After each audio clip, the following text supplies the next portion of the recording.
thank you all for coming out here. It's a wonderful privilege to be here. I've been to many of Jeannie's soul food salons already, and it's almost an honor to be at the season finale of sorts, and definitely feel that, you know, a lot of pressure to make it a good ending to a great season. Jeannie, thank you so much for doing this and having us here. Look forward to many more of these talks in the future. I also wanted to point out to you guys, you know, at the front here, we have a couple of pamphlets. Please feel free to take one. This is a neat little summary of a lot of the things that we're going to be talking about. In there, you'll find what we've called the Brain Food Challenge, which is a nice recap of a lot of the points that, you know, we're going to be discussing today. And one of the challenges is to try to do this for about 2 weeks. Some of the things that I'm going to be discussing today, and we encourage everybody to do it, complete the form, and if you want, you know, take a picture and turn it in. And share your results, and by all means, you know, this is an interactive session, and much in the same spirit, this is an interactive exercise. So if you have any feedback as to which of these, you know, things that we're going to discuss today works well or doesn't, let us know. The other thing you're going to find in this packet is kind of a very brilliant technological revelation called earplugs. And the funny thing is so my wife and I are big fans of earplugs, almost to the point where, you know, we joke that nobody's going to hear the baby crying in the middle of the night. We have silicone earplugs, and I have to tell you, one of the biggest things that I find is silence is so important for sleep. And you know, even in the Bay Area, there tends to be a lot of noise and airplanes and cars and things like that. The technological revelation here is we've taken silicone earplugs and split them in half. The biggest problem I found with a lot of people for whom I recommend earplugs is they end up taking the whole thing and trying to stuff it in their ears, and it's just too damn big, it's falling out, no good. So we cut them in half. We're going to start a company that does that. So please, by all means, grab a pamphlet, use the earplugs, and get some good sleep at minimum. If there's anything you take home from this talk today, it's like just get some good sleep, because that'll go a long way. A little bit about me. You know, I grew up in Queens. I was playing with an Apple IIe computer by the age of 8. I won the New York State Math Fair by the age of like 11, and I've always been sort of a geek. But at the same time, I kind of loved medicine, and I was drawn to medicine. I loved working with people. And it was always interesting for me to see, you know, how psychology affects our daily lives. But by the same token, I also kind of like computers. So I figured the perfect synthesis of that was actually psychiatry. So I did my training in New York and in Stony Brook University in psychiatry, and then I went on to do the sleep fellowship. To me, sleep was always like just the other half of psychiatry in many ways. It's such an important piece of all of our lives. You know, it's used as an excuse, you know, why do people spend so much money on a mattress? Well, because you spend 8 hours a day at minimum in it. So hugely important aspect of our lives that impacts everything. We're going to get a little bit into that in this discussion. So getting started, you know, the human brain is this fascinating, you know, it's a 3-pound organ. It's really not that big. In there, you have about 100,000 miles of blood vessels. It's you know, very relevant to the soul food talks. It's a very energy-hungry organ. The human brain uses about 20 to 25% of the total calories that we consume. That huge energy burden is believed to be one of the reasons why humans actually invented cooking. Cooking actually there's a theory that cooking has enabled us to actually take in a higher caloric intake than animals and other species that aren't able to cook. And this has actually allowed our brains to grow and has allowed us to kind of develop this frontal cortex that we have. One of the ways we're going to conceptualize the brain is it's sort of like a forest. And really, you know, it's a forest of about 100 billion trees. If you can imagine that just for a second, 100 billion is a very huge number. There's about, you know, 300 billion stars in our galaxy. You have 100 billion neurons in this little 3-pound computer in your head. Each of these trees or neurons, you know, they have about either between 1,000 to 10,000 branches. These are called synapses. And these are like all interconnections between the various trees. So a good way to look at this talk today is kind of like, see your brain as sort of a canopy, a densely interwoven canopy with a lot of connections. That number, I think, is something like 10 trillion, which is the total number of synaptic connections in your brain. We're born with most of these connections at birth, and through life we'll lose about 10% of them. So in reality, you know, you're pretty much born with all the trees you're going to have. What does change over time is the synaptic connections, and we'll talk about that briefly. One of the really cool things about the brain is the way that it's lateralized. This is just, it always fascinated me. They do believe that there is a left and right lateralization in the brain. Most right-handed people, about 95% of them, will have their language centers on the left side of their brain. You know, the left side of your brain is sort of more analytical, critical. It's the language center. It's specific, it's linear, it's categorical. It's the part of your brain that tells you, I got to go to the store, get bananas, and I got to stop by and pick up my laundry on the way there. The right side of your brain is more the Democrat, whereas the left side is the Republican. And the right side of your brain is more holistic, pictorial, intuitive, empathic. And this is just a very interesting separation of functions within the brain. A great talk. How many of you have seen the Jill Bolte talk on A Stroke of Insight? She writes an excellent book about this. If you guys haven't seen this, you really should. Maybe we'll put a link up for it on my website. But Jill Bolte, she's a neuroanatomist at Harvard. And she knows the brain better than anybody else. And this lady in 1996 experiences a pretty large stroke in her left hemisphere. Again, just to recap, the left hemisphere is the critical one, the one that tends to kind of count, measure, plan, predict. And that's exactly the part of her brain that gets affected. What ends up happening is that with the left critical part of her brain shut down, the right part just flourishes. And the experiences she has after this, I mean, I get goosebumps thinking about this, and I'll share some of these quotes with you. So basically what ends up happening is the critical part of her brain gets shut down. She describes in her talk that at one point she tries to dial the phone, and she's unable to actually pick out the numbers on the phone. She's dialing the numbers by recognizing pictures rather than thinking that that's a number 7. And then when she actually gets on the phone to call her friend, she's unable to communicate. Why? Because the left side of her brain was affected by the stroke. So in some ways you could say that the left side of her brain was a little bit impaired still, and the right side was a bit disinhibited. And out of the right side just flourished this beautiful experience that I'm going to describe to you. So she describes, you know, as the language centers in my left hemisphere grew increasingly silent, I became detached from the memories of my life. I was comforted by an expanding sense of grace. In this void of higher cognition and details pertaining to my normal life, my consciousness soared into an all-knowingness, a being at one with the universe, if you will. This is that left-sided disconnection, the right-sided brain disconnection. It's a disconnection of the ego, basically. So she's sort of like free, and she's discussed that the boundaries between her and the outer world were blurred. In some ways, it's as though the left brain is the side of the brain that tells you, you know, you are you and I am me. The right side of the brain is the part that says, you know, we are all part of this kind of interwoven cosmic web. She goes on to describe a state of nirvana. She says, as the fibers of my left hemisphere shut down, they no longer inhibited my right hemisphere. My perception was free to shift, such that my consciousness could embody the tranquility of my right mind. Swathed in an enfolding sense of liberation and transformation, the essence of my consciousness shifted.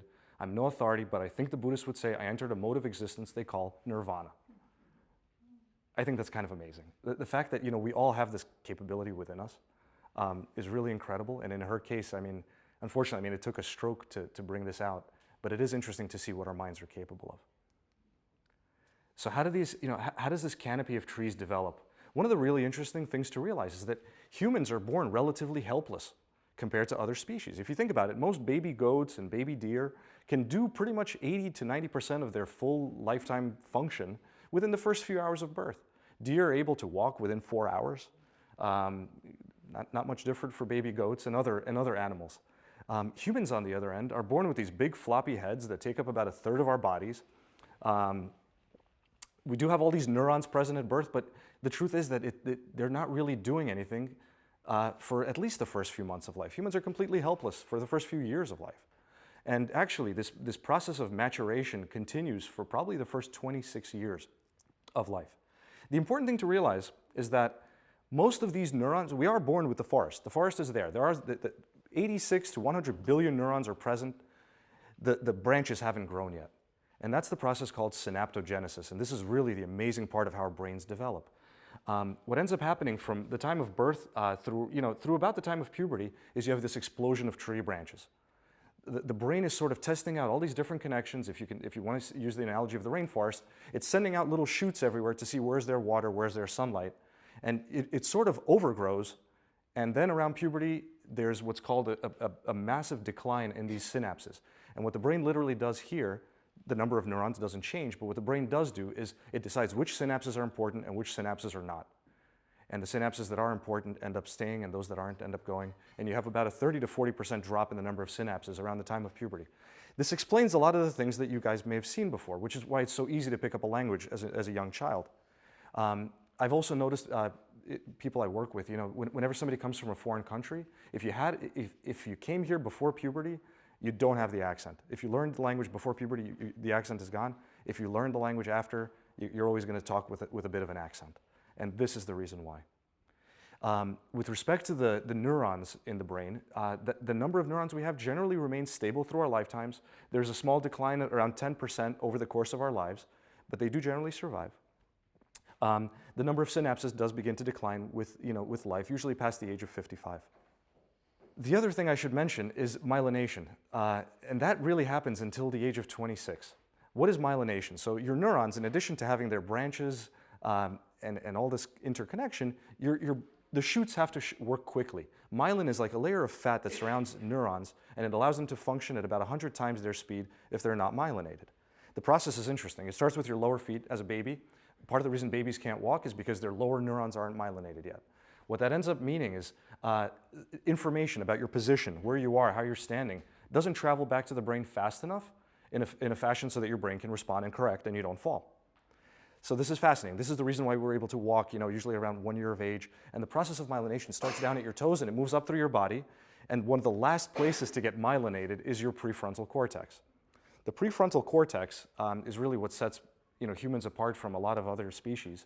It lets us do the amazing things that we do, build skyscrapers and put a man on the moon. One of the interesting things about myelination is it's really not complete until about age 26. And as many of you know, your kids' auto insurance policies tend to also drop off in rates around this time. And it makes perfect sense. Because in reality, until your prefrontal cortex is myelinated, you do tend to do impulsive things. You may not think through things as long as you would if your frontal cortex was myelinated. I just think it's funny that the insurance companies figured this out a long time ago. So we have this beautiful, canopy of trees in our minds, with 100 billion neurons and all interconnected with these 100 trillion connections. And the question becomes, what can we do to nourish this forest? You know what I mean? And what we're going to be talking about today is really a lot of dietary intervention and lifestyle interventions that are good for the trees. One of the biggest things that the crux of this talk is BDNF, brain-derived neurotrophic factor. In its simplest form, BDNF is a protein that, number one, nourishes the connections that are there, and it encourages new connections to form. This is huge because if you think of your brain as this forest, it's important to kind of keep it's important to keep the connections going. Ideally, it's also important to sprout some new connections. And there is evidence that parts of our brain, before we always thought that the brain has these, 100 billion neurons and that's it. But there is evidence that there is new neurons being formed constantly in the hippocampus. The hippocampus is a tremendously important part of your brain. The hippocampus is responsible for short-term memory, declarative memory, and spatial orientation. To sum that up, that's tremendously important. The hippocampus stores data in short term that lets you commit it to long term. It also helps you orient yourself in space. One of the first things to go with a lot of Alzheimer's and a lot of neurodegenerative processes is the hippocampus. There's evidence that in depression, the hippocampus suffers. And to no surprise, the hippocampus is one of the main regions that relies on this BDNF, brain-derived neurotrophic factor, to encourage new neuron growth and synapse formation. So there's evidence that BDNF will improve neuron survival, differentiation. It helps with synaptic plasticity. This is the process of learning something new, your brain taking on a new task. It's been shown higher levels of BDNF are associated with diminished rates of cognitive decline. There's evidence that when there's low levels of BDNF, you do get atrophy of the hippocampus. The hippocampus is really the first part to go. It's so sensitive, it's so active, that as soon as there's any kind of insult, as soon as the forest isn't getting enough rain, that's really the first part to go. And the problem is that this is such an essential part. Depression, by the way, is another condition in which you do have atrophy of the hippocampus, and that is believed to be associated through BDNF. The other thing I wanted to touch upon briefly, because this is a Soul Food Salon talk, is that there's increasing evidence of a brain-gut connection. And what's really fascinating is that there's evidence, so your vagus nerve goes from your brain down to your gut. There is evidence that BDNF is produced in the highest quantities in the part of the brain where the vagus nerve is connected. And this opens up a huge new world of possibilities where the foods you eat and the state of your gut may actually influence the production of this BDNF and all the good things that happen when you have enough of it. So there's a couple of BDNF boosters. We're going to talk about all of these in detail today. Exercise is one of them. Eating healthy, restricting calories, sunlight. There's theories that changes in sunlight actually affect BDNF levels, and this may be a reason why you have things like seasonal affective disorder. There's people that get depressed in the wintertime. And part of the theory there is that because of these lower levels of BDNF, your brain sort of gets hardwired into a depressed state. Learning new stuff. I can't stress enough. I mean, the studies show that it can be as simple as brushing your teeth with your left hand, taking a new route home, doing something different, getting off of autopilot can have a tremendous benefit. It basically tells your brain, hey, something's changing, we need to adapt to this. So the more comfortable you get, the less BDNF you're making, which in the long run isn't so good. We'll talk about turmeric and the active component curcumin. The other thing I wanted to mention is psychiatric medications. There is evidence that a lot of psychiatric meds, beyond just like boosting serotonin and norepinephrine and all the neurotransmitters, that in reality these medications are boosting BDNF. And getting back to the thing about the seasonal affective disorder, what one theory is that, again, in a depressed state, your brain gets hardwired into that state. And one of the key things to do there is just to put some miracle grow on the trees and let the trees try to rewire in a different way. There's evidence that, and you can get that from therapy, and you can also get that from just lifestyle changes, but that sort of allows the brain to rewire. The theory is that when we're depressed, we're stuck in a state, and this lets that change. One thing I wanted to touch upon is also lithium. Lithium is a very interesting substance. It's actually an element. It's number 3 on the periodic table. Everybody always hears lithium. It has such a bad connotation. It's like, ooh, you think of like, oh, this is a very heavy psychiatric medication. And in reality, it is. It's also a naturally occurring element. There was a great New York Times piece that recently, so they looked at these giant swaths of land between, I think it was Denmark and Japan. And, lithium occurs in the groundwater. And I think there's actually in Portland, there's a Lithia Springs where people go to like fill their jugs with lithiated water. But anyway, so they looked at these giant swaths of land and they looked at the amount of lithium in the tap water. And what they found is that in places where there's more lithium, people reported lower rates of depression, lower rates of domestic violence, and greater overall happiness. And I think that's fascinating. It's important to realize that, much like magnesium or calcium, we shouldn't exactly say that, a certain element we should ban from our diet.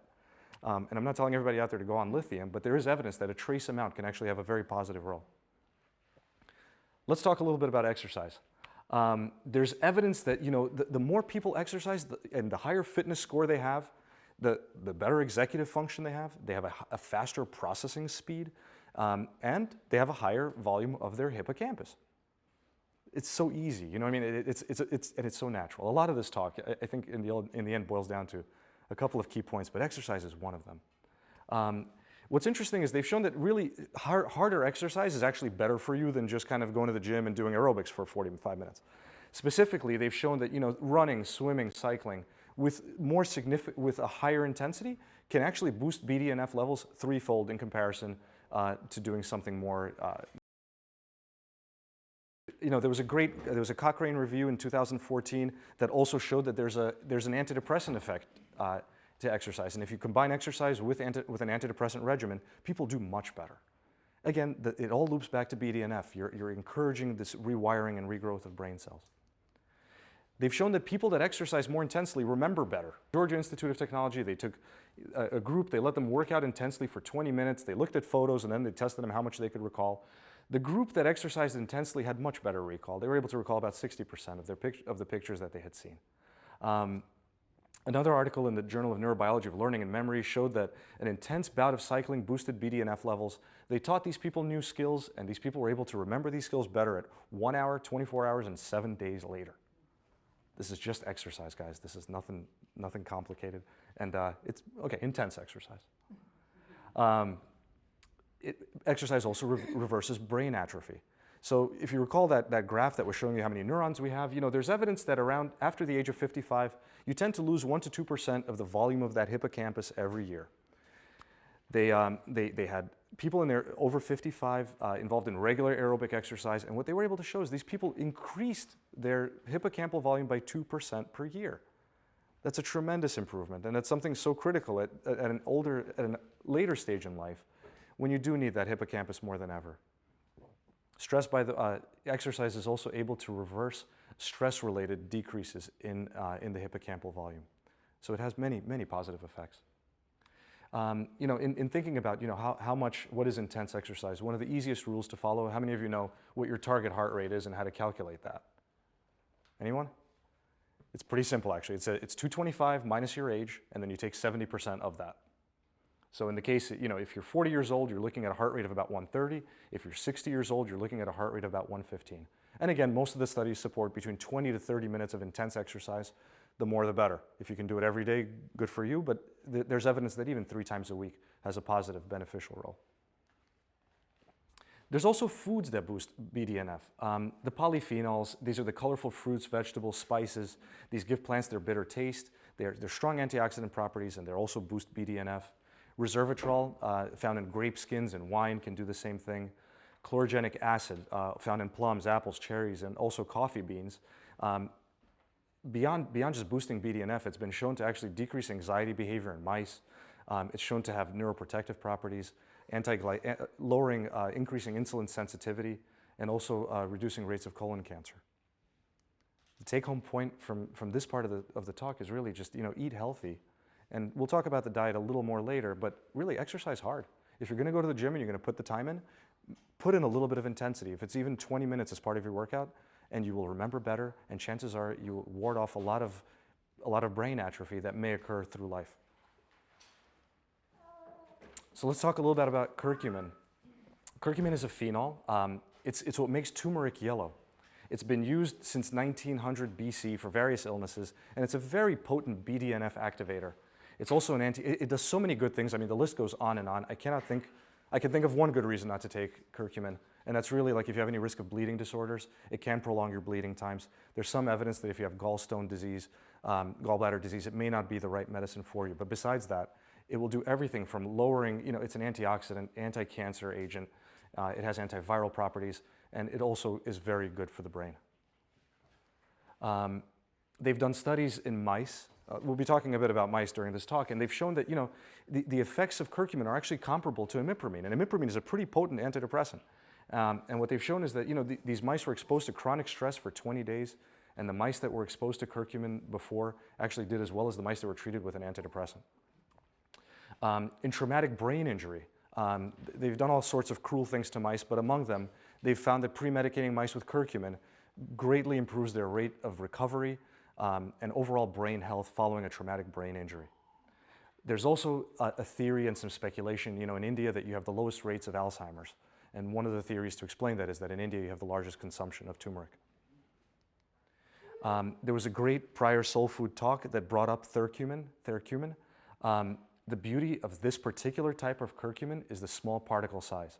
One of the problems with turmeric and curcumin, and when you eat it, it tends not to cross the GI system very easily into the blood. It tends to stay in the gut, actually. There's some evidence that eating it with black pepper can enhance that absorption, but even beyond that, reducing the particle size of the curcumin to about 1/10 or 100th of its size makes it way more water-soluble and way more readily cross the gut barrier and also the blood-brain barrier. So it's kind of getting to where you need it to be. The recommended dose of curcumin is about between 300 to 900 milligrams per day. In this graph, they talk about the bioavailability, which shows you just the huge spike in blood levels of curcumin if you're taking the smaller particles of curcumin. Besides integrative therapeutics, there are some other companies that are beginning to make curcumin, and I should say that that's probably the best mode by which to get your curcumin. In a nutshell, this is the difference between curcumin and curcumin. The smaller particle, this is actually a video you can find online, but what happens is the smaller particles just let it dissolve way more easily through water. And that actually results in it getting absorbed by your body much better, bioavailability. Let's talk a little bit about green tea, because this is another thing that, there's a lot of evidence that shows that there may be significant benefits to this. The compound in green tea that's believed to have all these beneficial properties is a word that I challenge all of you to pronounce with me. It's Epigallacatechin Gallate. Epigallacatechin Gallate, EGCG. It's been used in China. Green tea has been drank in China for over 4,000 years. It's believed to be a more potent stimulator of BDNF, even than the resveratrol that you have in red wine. A University of Kansas study looked at green tea and they found it to be, this compound actually, in green tea, and they found it to be 100% more effective than vitamin C, 25 times more potent than vitamin E in protecting cellular DNA. So irrespective of what it's doing to BDNF, which there is evidence it's doing a lot actually, it's an antioxidant and it's protecting your DNA, which in the long run is also a very positive effect. They've shown that frequent green tea consumption has resulted in a lower incidence of cognitive disorders in Japan. They took 1,000 elderly Japanese people and they all had them, and they adjusted for variables such as cardiovascular disease or diabetes, and they followed them for a couple of months, and what they found is that if you consume more green tea, you have less depression. And that critical number of how much green tea in a day is about 4 cups per day. And in the group that was consuming that amount, they noticed that there was a 44% lower incidence of depression than in people that were consuming about 1 cup per day. So the take-home point number 2 is green and yellow is the easy way to conceptualize is get your green tea and also get your curcumin, because the benefits are tremendous. The cost of I look at all of these recommendations as what's the cost of doing that, and in reality the price of drinking green tea 2 to 3 cups a day is relatively minor. You're gonna get tea, just might as well get green tea or get the Lipton tea. And curcumin, the benefits are just tremendous, and the downsides are relatively low. There's a site that actually reviews the amount of EGCG in various teas, and Lipton actually turned out to be higher than most bagged green teas. Yeah, Lipton. So let's talk also about omega-3 fatty acids. These are tremendously important. They make up about 8% of our brain weight. They have a strong anti-inflammatory, antioxidant properties. There's evidence that deficiencies of omega-3s have tremendous psychiatric and neurological effects. You're looking at higher rates of ADHD, dyslexia, dementia, depression, bipolar disorder, schizophrenia, dementia, and Alzheimer's. Omega-3s are long-chain, there's 2 types of long-chain fatty acids, and these are also difficult words to pronounce. It's eicosapentaenoic acid, that's EPA, and docosahexaenoic acid, DHA. They look like this, and they're called PUFAs. PUFAs because they're polyunsaturated fatty acids, and what that means in plain English, if you guys remember your chemistry at all, here you have a bunch of little hydrogens, and there's no double bonds. This is a saturated fatty acid, and these are polyunsaturated fatty acids. They're called polyunsaturated because they have several areas where they're unsaturated, and that's these double bonds. On the top you see EPA, and on the bottom you see DHA, and those are really the 2 important types of omega-3s that we're going to be talking about. And 2 long-chain omega-3s we're going to talk about is EPA and DHA. EPA is huge. It's important, and its levels of EPA have been associated with things like childhood behavior, academic performance. Levels will correlate with things like focus, attention, as well as depression. EPA has the ability to lower LDL. It's also a strong anti-inflammatory effect, which is an overall very positive health benefit from EPA. DHA is involved in children very actively. It's involved in brain growth, retina development. It's present in breast milk, and that's how babies actually get a lot of their DHA. In adults, it's been shown to improve cognition and working memory. They've shown that adolescents that have a low fish intake that were supplemented with about 1,000 milligrams a day of DHA for 6 months showed an improved memory retention and reaction time after 6 months of treatment. In older humans, they've shown that higher DHA levels in serum are associated with improved verbal fluency. That's just improved the word finding difficulty that comes with age gets better if you're treated with DHA. It's also been shown to reduce triglycerides as well as increase HDL, which is the good form of cholesterol. So omega-3, has been associated with intelligence and cognitive performance in infancy and childhood. There's a couple of really cool studies, they gave, so 1.5 grams, you were asking about EPA and DHA, 1.5 grams of the 2 were used in this study. So you're looking at 840 milligrams of EPA, 700 milligrams of DHA. They used these in autistic children, and this reduced tantrums, reduced aggression, and reduced self-injurious behaviors. They took stressed but healthy normal volunteers. They treated them with 1,500 milligrams of EPA and DHA, well, DHA in this case, and they had an overall improved stress tolerance and reaction to stress. There's also evidence that this is pertinent to my field of work, that using these omega-3 fatty acids improves response to antidepressants. They used EPA in this case, 1,000 milligrams. So the response to an antidepressant alone was 50%, EPA alone was 56%, together 81%, which is a tremendous gain. It's a lot of pills. It is a lot of pills. I will tell you right now how many pills that is exactly. So one of the form that I use often with my patients, we use Nordic Naturals omega-3 fatty acids. and it's interesting. So how many of you guys ever stopped and looked at actually how many milligrams are you getting of the omega-3s here? So this is what you were asking. So per, a serving here is 2 soft gels, and in that you're getting 330 of EPA and 220 of DHA. That's a total of about 550 milligrams of omega-3 just from those 2 pills, which is kind of low compared to what a lot of the studies look at. Most of the studies look at between 500 and 1,000 milligrams of each. I have found studies that will go as high as up to 3,000 milligrams or even 6,000 milligrams of omega-3 supplementation, fairly well tolerated, with relatively few side effects. And again, benefit to things like depression and neuronal function. One of the things I want to point out is also a 6-ounce piece of Atlantic non-farm raised salmon. And you have it there for scale with a battery and a $10 bill. That's got 883 grams of EPA and 1,000 milligrams of DHA. There's a lot of evidence that actually getting your omega-3s from fish is really the best way to go. A lot of the studies show that besides just omega-3s, there's a lot of other things you're getting in fish that you're not getting in the supplements. To answer your question a little also, you're getting vitamin D, selenium, protein, among other things, and there's a lot of other fatty fish oils that are there. And there's evidence that a lot of these other constituents in fish actually greatly improve the absorption and bioavailability also of the omega-3s that you're consuming. There was one interesting study that showed that eating DHA, following DHA levels 6 weeks after eating just salmon were 9 times higher than in comparison to fish oil. So going back to doing it the natural way is always the preferred way to go. If you can avoid the supplements and just eat the real thing 3 times a week, 2 to 3 servings of 6-ounce salmon per week is almost adequate to meet your omega-3 needs. And also to summarize this take-home point, this article I stumbled on like just a few days ago. This was published, I think, April 28th of this year. And basically, they looked at, again, people that were following a Mediterranean diet, and they tried to tease apart which part of it was really causing this link to larger brain volume, and it did turn out to be the fish. The fish part had the highest, association with this increase in brain volume that you see. Take-home point number 3 is eat your fish. It's that simple. 6 ounces 2 to 3 times a week is already a good start. And if you're going to take your supplements, take them with olive oil. There's evidence that, again, taking it with other fats helps the absorption, actually, of these omega-3s. So we're going to shift gears a little bit about, so we talked about the different foods and different things that can nourish the forest.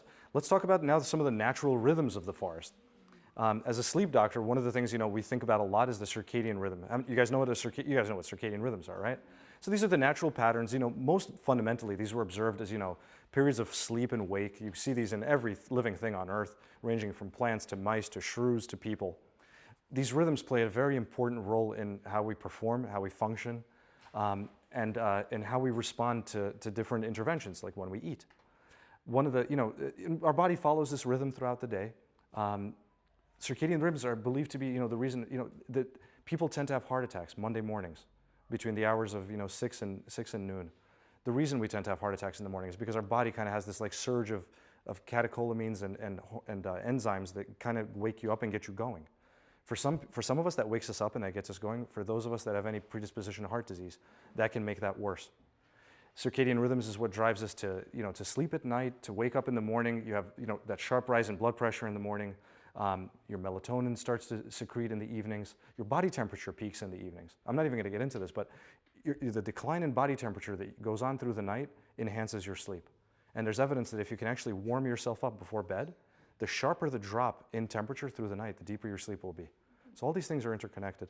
What I'm going to be talking about, though, is how actually food plays a role in your circadian rhythms as well. The problem is we've ventured very far from our caveman and woman roots. There was a time when food was not readily abundant, and we would eat and we would starve. There were times when we wouldn't have food readily available. Interestingly, and we're going to get into this a little more, there's evidence that actually your brain actually secretes BDNF during times of starvation. It's kind of interesting. You almost think like the brain's trying to like figure out like, oh, what do we do to get food? But it's a known effect. So anyway, we live in a society of excess, as many of you know, and a lot of the diseases and disorders we see is because we're really not following the natural rhythms. We're not adhering in any way to the biological rhythms, the circadian rhythm, which I mentioned. So, typically everyone always thought that circadian rhythms were controlled by light and day. There's an amazing study by a well-known sleep researcher, Cliff Saper, who actually found that food can play an equally important part in regulating our sleep and wake. which makes perfect evolutionary sense if you think about it. To survive, sure, it's important maybe to sleep at night. In the case of mice, this is reversed, or be awake during the day, but it's also equally important to be awake when there's food, and perhaps to sleep when there isn't. What he found in his studies is he's actually better able to control mouse sleep-wake cycles based on feeding schedules. He concludes that basically, if animals have access to food only during their normal sleep cycle, they will shift most of their circadian rhythms to match food availability. This is huge. In this same paper, he talks about the possibility of applying this to jet lag. One of the things he mentioned is the possibility, while you're flying, not to eat anything. A period of fasting while you're flying, and to eat a meal as soon as you get there. And what essentially that does, that's, at least according to the mouse models, that was able to entrain you to the local time zone about 3 to 5 days faster. It makes sense. Another interesting study looked at mice. So they gave them, they had 2 sets of mice. They were both eating the same number of calories for a period of 38 weeks. But one group was able to eat whenever they wanted, like your typical Western lifestyle. The other group was confined to an eating window of either 8 hours or 12 hours. Which group do you guys think gained weight, and which group do you guys think ended up thin and lean? Confined eating, actually. The mice that were limited to this schedule were actually leaner, healthier, metabolic profiles were much better than the mice that could eat all the time. And the amazing thing is that this is the same number of calories. Nothing's changed. And the mice were, by the way, they were allowed to cheat on the weekends a little bit. They treated them well. So you can't cheat on the weekends. So there's evidence that fasting and caloric restriction play a huge role in boosting BDNF. And this is what I was hinting at before, that it could be your brain is trying to figure out, what do we do to get food?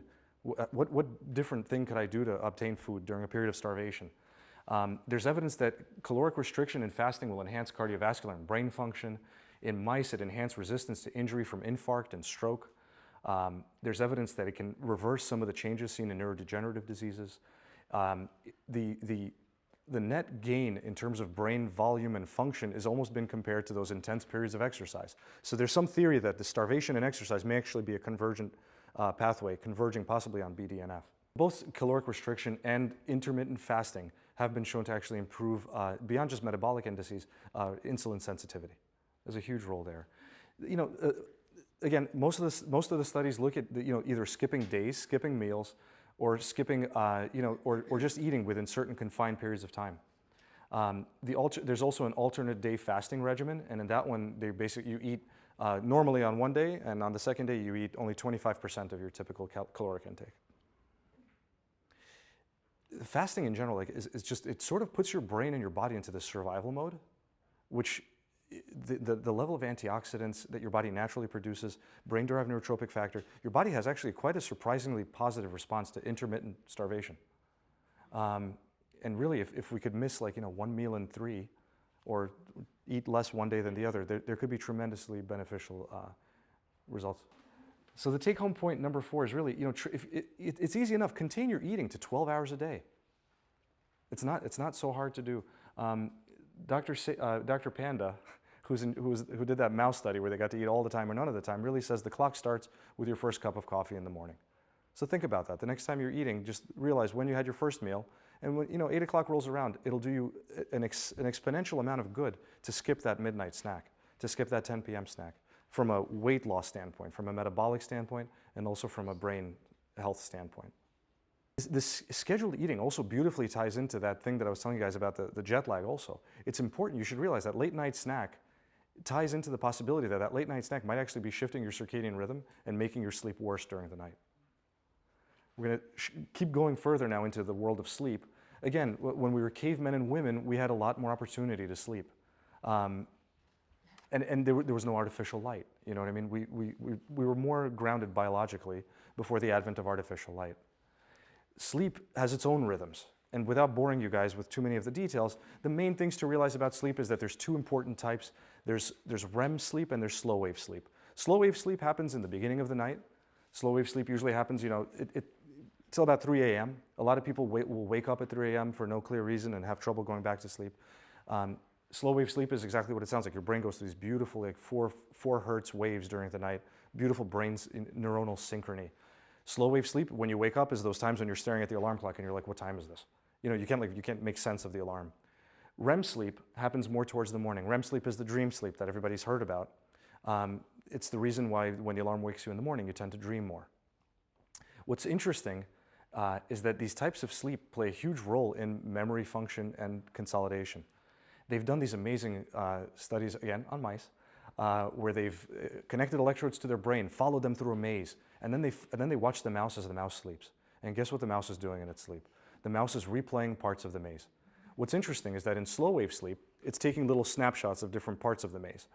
So it's almost like locking in, okay, this is this corner, this is that corner. In REM sleep, it's actually rehearsing the maze. There's evidence that it's actually sequentially going through different parts of the maze, practicing. And the mice that get more REM sleep solve the maze better the next day. And the people do as well. So sleep, is involved in everything from language to, executive function, divergent thinking, creativity, attention. And they've actually shown that, napping even, getting a little bit of REM sleep can improve your performance on things like word recall or solving a maze or learning a new task. Really neat stuff. So they had people learn to navigate their way through a maze. They napped 90 minutes. Those that dreamt did better after their nap. They had people memorize word pairs, nap 45 minutes. Those that did well before did even better after the nap. This was irrespective of dream sleep. And what was really amazing is they showed that even as short as a 6-minute snooze can improve word recall in patients that were tested. They basically have you memorize a list of words, you get a 6-minute nap, and you did much better if you had that opportunity to sleep. It also boosts immunity. During sleep, there's evidence that sleep-deprived people tend to have a higher rate of susceptibility to things like rhinovirus or the common cold. They've actually done these amazing studies where they'll give you like a creative problem. Like, think of the 10 different ways to solve this, this situation. They give you an opportunity to nap for 30 minutes or up to 45 minutes. The people that napped, especially the people that dreamed in their nap, so they actually went into REM sleep, did remarkably better. Better than coffee. Being sleep deprived also tends to make you overweight, and it increases your hunger. There's a protein called ghrelin. The way we remember is a ghrelin. It makes you hungry. Ghrelin is increased if you're sleep deprived, and there's clear metabolic consequences to lack of sleep. It can also improve your sex drive. There was a study that came out recently that showed women that slept an hour more a night had overall reported a 14% increase in their sexual drive. 14%, I'll take that. It's not too bad. And also, sleep is also involved in happiness. They, in Binghamton, they looked at 100 college kids. They asked them about, how much do you worry? How much negative thoughts do you have? And then they also asked them about sleep. And it turns out that the kids that sleep more had less negative thoughts, less repetitive negative thoughts if they got more sleep at night. So insomnia. This is a study by Roth, who's a prominent sleep researcher. Insomnia is actually a very dangerous neurologic thing. The association between insomnia and various psychiatric conditions is quite high. This is the difference in the incidence of things like depression, anxiety, alcohol use, and drug abuse in people, whether or not they had insomnia. And in the case of depression, I think it's almost like a 6-fold increase. It means a 6-fold increase in the likelihood of being depressed if you have insomnia. The same is true. Anxiety is also a significant association. So you can see that, again, this ties into sleep because the lack of sleep does have significant ramifications, and we're all ignoring sleep, and it's so important. The reason we're all ignoring sleep is because of 2 things in our lives. Number 1 was the light bulb, invented by Edison in the 1890s. It's said that since the advent of artificial light, people on average sleep about 2 hours less per night. That's a huge amount of your sleep that's been lost. And then you have the modern day light bulb, which is your smartphone. There's not even a lot of studies out yet to show how much extra sleep we're losing because we're all finger skating during the night instead of sleeping. The way I conceptualize with a lot of the patients I work with is sleep is like a Chinese finger trap. And the problem with sleep is like the harder you try to pull on it, the worse it is. The person that's like, oh, I have to wake up, I have to do this, I have to shower, I have to do, there's a whole ritual. The harder you try to sleep, the worse you are at it. The beauty is if you can actually try to, the moment you let go and assume I'm gonna be okay, even if I sleep a little bit less tonight, I'll be all right, that's when it happens. It's hard to convince yourself that. Sometimes you need to hear it from a doctor. The numbers I'm about to show you will convince you that about 1 in 3 of you sitting in this room is a zombie. Because the reality is, between smartphones and light bulbs and all this technology, we are sleeping a lot less than we should be. And it has tremendous impacts. Everybody's very busy getting the latest supplement, taking that omega-3 that Alex talked about, and even, that's all great. But the fact is, if you're not sleeping enough, you're taking away one of the most fundamental things that could make you healthy and happy, and metabolically healthy and happy as well. The reality is school-age children, they need about 10 hours of sleep. Teens need about 9 to 10 hours of sleep. They showed that only 31% of high school kids are sleeping sleeping more than 8 hours a night. What's even more disturbing, so for adults, you need about 7-8 hours of sleep is what's recommended. 30% of adults in America report that they sleep less than 6 hours a night. That's the 1 in 3 of you. Show of hands, who sleeps less than 7 hours a night in this room? Hello, zombies. 7 hours, Well, on or is average. No, but is Well, that in total, like, yeah, in total. In total. This is straight off of Wikipedia. You go online, sleep deprivation, boom, irritability, cognitive impairment, memory lapse, impaired moral judgment, yawning, hallucinations, symptoms similar to ADHD. That's a huge one. The number of kids I've seen when I was doing my sleep fellowship that come in way medicated and all kinds of stimulants and things like that, you look in their throat, they've got these giant tonsils. You find out that they're sleeping on 3 pillows and they're waking up 5 times a night. They're wetting their bed, they're talking in their sleep. You take the tonsils out and I'll never forget the moments like mom and dad come and hug you. Our kid's been off stimulants for the past 2 months, their ADHD is gone. Sleep primes your brain to learn and function and lock in memories, and if you're not getting enough of it for either behavioral reasons, because you're playing on your phone at night, or because you can't sleep well at night, there's going to be tremendous ramifications to that. Risk of diabetes type 2, increased reaction time, heart disease, and obesity. Signs of sleep deprivation. There's a very interesting spectrum that will go along. It begins with irritability, moodiness, and disinhibition. We've all seen that. But it can really get quite wacky. And let's not forget, sleep deprivation is actually a form of torture. So subjecting yourselves deliberately to less sleep has tremendous ramifications. You're looking at slowed speech, flattened emotional response, worsened memory, inability to do a novel task or to multitask. And when you get even further into sleep deprivation, your body must sleep. So you get into microsleep. Sometimes I've actually seen people with what's called hypnagogic hallucinations, where they'll actually hallucinate during the day.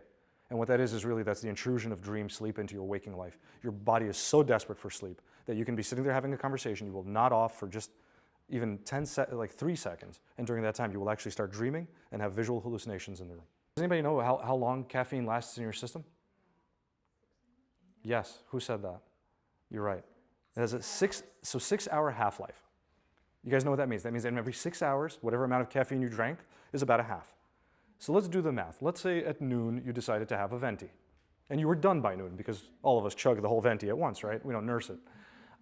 So by noon if you had a venti, so a venti is 20 ounces of coffee, right? 20 ounces venti? So by 6 hours later, you're looking at 10 ounces of caffeine. So that's 6 p.m. 6 hours after that, by midnight, you're still looking at half of 10, 5 ounces of Starbucks coffee. Imagine for a second just what that means. That at midnight, you are drinking 5 ounces of Starbucks coffee. And that has tremendous impacts on your sleep. And generally people come to me and they brag. They'll say, oh, doc, I can drink a whole cup of coffee for dinner and sleep. But the reality is a lot of these people, they're tired the next day. They're also out there after that next cup of coffee, and so goes the coffee treadmill. A lot of the studies show that caffeine actually doesn't make you any smarter or sharper after you drink it. A lot of the positive benefits from caffeine actually result from the undoing of the caffeine withdrawal that you're going through. Just to really drive home the point of sleep deprivation, it's responsible for 100,000 crashes a year. You're looking at it's involved in 4% of fatal car crashes. What was really scary, they looked at adolescents. 1 in 10 said they nodded off in the past year while driving. 1 in 10. Half said they drove drowsy over the past year. 1/4 were in a near accident because of their sleepiness. And 28% admit to falling asleep at least once per week while in school. The terrible thing also that happens, everybody thinks teenagers are lazy, but the reality is that teenagers are shifted forward in terms of their sleep cycle. And what ends up happening is that schools, unfortunately, around the time of high school start earlier. And I think Menlo Atherton, or one of the schools around here, actually shifted to a later schedule. And what do you guess what? Like, kids are doing better, staying more awake in class, and test performance, I think, improved as well. Jeannie asked about, besides the amount of sleep fragmentation. So one of the things that, in my line of work is always fragment sleep. It's obstructive sleep apnea. Easy thing that upsets sleep. There was a study that came out now that was kind of fascinating. They found that people that have untreated sleep apnea have a 10-year earlier onset of neurocognitive impairment. 10 years. If your sleep is chronically fragmented for most of your life, you're looking at a 10-year earlier onset of neurodegenerative disease. And what was fascinating is that people that were treated with CPAP, that had their sleep apnea treated, actually had that reversed. To give some of you guys an idea, like how bad can sleep apnea disrupt your sleep? The patients I see will have like an apnea-hypopnea index of, let's say, between 15 and 30. 5 is the cutoff. But 15 and 30 is 15 to 30 times per hour. There's something breathing related that's waking you up during the night. 15 to 30 times an hour, that's almost once every 2 seconds. I've seen patients with an AHI of 60. An AHI of 60 means almost every minute something is waking you up during the night. Get more sleep. 7 or 8 hours a night is where you should all be aiming for. That's part of the challenges that you'll find on the table, and I advise, give it a try for 2 weeks. They've done studies. They've taken college kids and they said, get 1 more hour of sleep. Kids that were not tired, kids that did not have any complaints. And everybody within 2 weeks said they were feeling better, happier, and they thought they were more sharp and alert in class. Getting back to the Chinese finger trap thing, again, with the people, if you're laying in bed frustrated, angry, why can't I fall asleep? What time is it? That's the worst thing you could do. And it's the point where you're able to, ideally, again, you do want to lock in that the bed is for sleep, but beyond that, you also don't want to torture yourself. You don't want to become entrained that the bed is a place of stress, and I get uneasy, and I never sleep in there. That's a bad thing. So that's why we tell people, get out of bed, go sit on the couch, do something entertaining, but not solitaire, and not email, and because it is that finger trap again. The more you are in bed forcing it, the less likely it is to happen. Take a nap over coffee. The benefits are just as good. You'll consolidate memory, you'll prime your brain for learning, and there's way more benefits to just drinking caffeine. The last thing I'm going to talk about briefly is the default mode network, and there's been a lot of research into this. It turns out that your brain, even when it's doing nothing, is actually doing quite a bit, and we all take that for granted. There's increasing evidence that when you're bored, it's actually not so bad. Your brain, in reality, and we all have so little time to be bored these days, your brain, when it's bored, and this used to be back in the days before smartphones, you used to walk to your car, space out, you used to stand online, look at people. The reality is, like, the default mode network is active during these times. Your brain is actually 95% as active when you're bored as when you're actively doing something. And what your brain is doing during this time is, guess what? Rehearsing, practicing, and thinking. And what it's doing is it's actually considering, you're thinking about the conversation you had with your friend this morning, you're thinking about what you need to do at work, and this is all actually beneficial. More beneficial than checking your phone 221 times per day. This was a UK study that looked at average smartphone use in the general population. On average, they found that people will check their phones 221 times per day. We're all guilty of this here. Maybe I'm like 200, but not 221. That amounts to 3 hours and 16 minutes per day, 24 hours per week. That's a lot. That's a lot of time spent. And you wonder, like, what is the productivity gain from that? And I think we're sort of on the cusp of realizing that there is a point where there is too much technology and there is too much interruptions to our natural rhythms. 2013 Mobile Consumer Habits study found that 9% of people check their phone during sex. 35%. I wondered about that. Excuse me, honey. 35% in a movie theater, 33% on a dinner date, 32% at a child's function. Go figure. And 55% while driving. I mean, this is an epidemic, and it's just, I think it's just a matter of time before people really start appreciating the cost of using our devices so frequently. This isn't going to get any better with the iWatch and all these other things either. But I do think there's going to come a point where people realize that there's a net loss to this. The biggest thing everybody talks about mindfulness. The most important basis of mindfulness advice I could give everybody in this room is unplug. What you were saying about waking up in the morning, I've read actually several great articles that say, you wake up with a clear mind and your own agenda. Why do you immediately start checking email? What they say happens there is other people's agenda becomes your own. Instead of waking up with your own clear mind and your own, let your thoughts go where they may, you're immediately checking, email, messages, feeds, news, blah, blah, blah. And now basically that drive to work isn't really yours anymore. Now you're already thinking about somebody else's problems. So the really beneficial thing there is, the problem is your phone is your alarm clock. But the less things you can have appear on your home screen when 7 a.m., the better. They did this Bored and Brilliant challenge, and they basically, they told people to stop using your phone. And people came back saying that they just felt better, they felt they had deeper thinking, more creativity, and they were just feeling overall better rounded. Put your phone away, stop and look at your surroundings a little more often. Be consciously aware of spacing out. Since I read that Bored and Brilliant challenge, I almost found myself, there were times when I felt like using my phone. I was online at Starbucks, Shouldn't have been online at Starbucks in the first place. Should have been napping at home. And I catch myself, yeah, let me check my phone again. And what was extremely amazing for me is the process of actively not using my phone. I almost felt like I deserve a treat. I was like, wow, that's cool. I actually I looked at the person online next to me. I deserve a cup of coffee for that. A venti, please.